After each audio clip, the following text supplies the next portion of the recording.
ada metode lain nggak sih Pak yang Bapak masuk misalnya kayak nunggu di support dulu atau bagaimana, dan tadi kan Bapak bilang tuh kalau entry tuh bisa 30 hari gitu ya Pak ya. Nah kalau itu alokasi entry Bapak tuh bagaimana dan kira-kira bisa diterapkan nggak buat kita mungkin yang modalnya tidak sebanyak Bapak kan gitu Pak. Saya tidak menunggu spot atau resisten, ya itu orang technical ya. Saya sama sekali membeli saham itu tidak menggunakan technical, tidak lihat grafik ya. Saya hanya based on fundamental karena kinerja perusahaan. Jadi saya tidak lihat spot. Begitu saya dapat perusahaan bagus yang murah, ya udah saya mulai melakukan pembelian. Ketika saya menemukan itu, saya nggak usah nunggu-nunggu lihat grafik, lihat chart, enggak. Itu saya nggak pakai ya. Ketika saya dapat perusahaan yang bagus dan murah, langsung saya mulai membeli, pelan-pelan membeli. Kenapa pelan-pelan? Supaya dia tidak naik harganya. Kalau dia naik kan cost saya jadi lebih mahal, harga pokok saya lebih mahal, jadi pelan-pelan saya membelinya ya. Kira-kira gitu ya. Public Pak, IPO.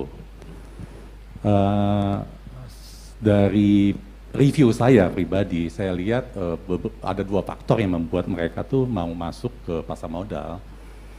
Yang faktor pertama adalah di pasar modal itu kan pendanaan tanpa jaminan, tanpa bunga, tanpa pengembalian lagi.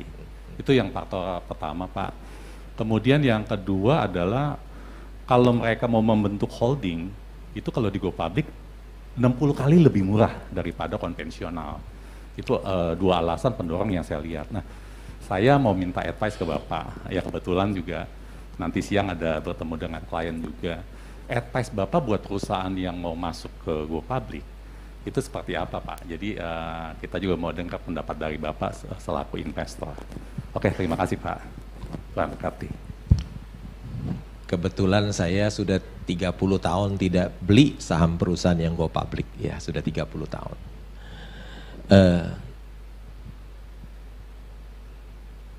Nasihat saya tentu kepada orang yang jual, ya jualah apakah perusahaan kita sudah pantas untuk Go Public ya. Jangan hanya dipakai untuk mengambil uang masyarakat ya. Masyarakat, kasihan masyarakat ya. Saya melihat banyak orang seperti itu, sebetulnya perusahaan itu belum pantas untuk Go Public, tapi dia Go Public dan menghasilkan uang banyak dari masyarakat. Ternyata kasihan itu masyarakat pada uangnya pada rugi ya, kira-kira begitu. Itu nasihat dari saya. Pertanyaan ketiga. Kesempatan boleh minta tanda tangan Pak di buku. Saya pernah ketemu adiknya Pak Lo di Green Garden Pak, di rumah Bapak yang pertama ya Pak, sama ayah Bapak. Iya. Baru kali ini bisa ngeliat Bapak dari dekat. Sungguh bersyukur pada Tuhan Pak. Saya mau nanya Pak, kenapa saham media kok jatuh banget Pak ya? Padahal kan labanya bagus, hutangnya kecil, dan habis momen Piala Dunia Pak, harusnya kan banyak laba ya Pak ya. Tapi saya bingung kenapa bisa jatuh Pak yang besar-besar seperti MNC dan SCMA gitu Pak. Kalau kita lihat kan sekarang orang-orang tidak jarang sekali yang nonton TV ya. Tapi masih bersyukur MNC masih dari TV-nya RCTI dan yang lain-lain masih bisa mendapatkan iklan tahun lalu 9 triliun ya. MNC masih menghasilkan laba 2 triliun ya. Kalau saham itu kinerjanya masih bagus, harga sahamnya turun terus, mungkin itu adalah kesempatan kita untuk membeli di harga murah ya. Jangan pikir nggak naik-naik, turun terus tiba-tiba nggak bisa naik ya. Tiba-tiba bisa naik, kita nggak tahu. Misalnya saya punya Penin Finansial 170 diam.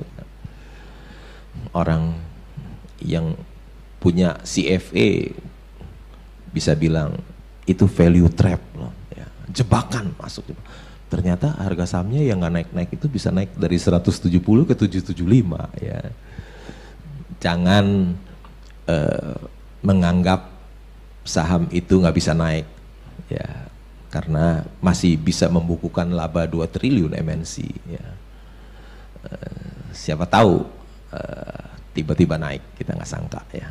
Mungkin itu kalau kinerjanya masih bagus, harga sahamnya turun terus murah, mungkin kita diberikan kesempatan untuk membeli murah, ya. Ini bukan rekomendasi membeli atau menjual, cuman jawab pertanyaan saja, gitu. Ya Pak, terima kasih Pak. Ya. Big mistake, big, huge.